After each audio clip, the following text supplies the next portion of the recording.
ఉమ్మడి నిజామాబాద్ జిల్లాలో కామారెడ్డి నిజామాబాద్ కలిపితే 2023 ఎన్నికలలో ఒక్క బీసీ కూడా కాంగ్రెస్ పార్టీ టికెట్ ఇవ్వదు.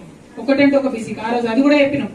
అయినా సరే బీసీ బిడ్డలు ఆనాడు కాంగ్రెస్ పార్టీని నమ్మిను, సిద్ధరామయ్య గారిని చూసిండ్రు, ఓట్లేసిరు, గెలిపించారు. కానీ వాగ్దానం చేసి మీరు మర్చిపోయారు. మీరు మర్చిపోయిన తెలంగాణ జాగృతి మర్చిపోలేదు. మేము వెంటపడ్డాం. మీరు పూలే విగ్రహం పెట్టాలని అడిగినాం.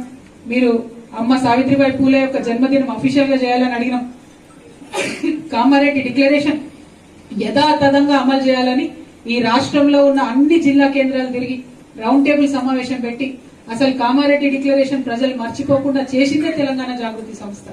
ఒకటి కాదు, రెండు కాదు, బీసీ డిక్లరేషన్ లో మీరు అనేక మాటలు ఇచ్చారు. ఆ మాటలన్నిటి మీద కూడా మేము వెంటబడ్డాం. మా పోరాట ఫలితంగా కమిట్మెంట్ అన్ని కలిసిపోయింది. సో రాజకీయం వేరు, కుటుంబం వేరు, పార్టీ వేరు, ఉద్యమం వేరు అని చూసే పరిస్థితి లేదు. ఇవాళ నా తల్లిదండ్రుల నుండి నన్ను దూరం చేసినా కూడా నేను నా మరో కుటుంబం అనుకునే తెలంగాణ కుటుంబం కోసమే పనిచేస్తాను. ఒక ఆడపిల్లగా నాకు కూడా బాగా ఉంటుంది కదా. నేను జైల్లో ఉన్నప్పుడు కూడా నా పిల్లల కన్నా ఎక్కువ నేను మిస్ అయింది, బాధపడ్డది మా మదర్ గురించి, మా హెల్త్ గురించి.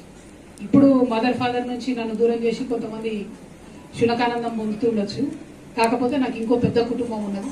ఆ కుటుంబం యొక్క బాగోగులు చూసుకోవడానికి, ఆ కుటుంబం యొక్క సమస్యలు అడ్రస్ చేయడానికి ఆయన అప్పుడు కట్టింది 30 TMCతోని 3 లక్షల ఎకరాలకు నీళ్లు ఇవ్వాలని దాదాపు కట్టింది. అది ఇప్పుడు మొత్తం కూడా మట్టి కూరుకుపోయి ఉన్నది. తప్పకుండా కాంగ్రెస్ ప్రభుత్వం చేయాల్సినటువంటి పని ఏంటంటే అర్జెంట్ గా మట్టి తీయాలి.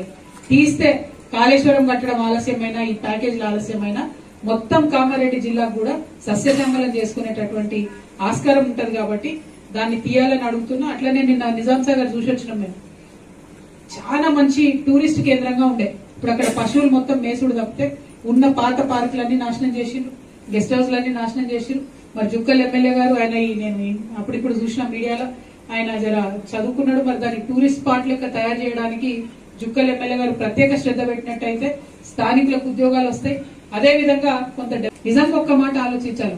ఉన్న ఇల్లు కూలగొట్టుకుంటే ఏడ ఉండాలి వాళ్ళు? సిటీలో కావచ్చు, ఊర్లలో కావచ్చు. ఉన్న ఇల్లు కూలగొట్టుకుంటే ఎక్కడ పోయి ఉండాలి? మరి ఉన్న 2, 3, 4 నెలలకు రెంట్ కడతారా? ఊర్లలో ఇంకోళ్ళు కిరాయిలకు ఇస్తారా? ఇయర్ కదా. అవన్నీ ప్రాక్టికల్ పరిస్థితులు మనకు తెలిసినాయి.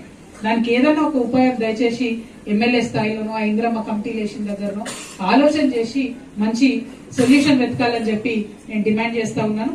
ఇందిరమ్మ ఇండ్లకు డబ్బులు అడుగుతున్న విషయం ముఖ్యమంత్రి గారు తెలుసుకోవాలి, షబ్బీర్ అలీ గారు తెలుసుకోవాలి. కాంగ్రెస్ కార్యకర్తలు కట్టడి చేసిన ఇందిరమ్మ ఇండ్లకు అర్హులైన వాళ్ళకి ఇప్పియాలని చెప్పి నేను డిమాండ్ చేస్తా ఉన్నా.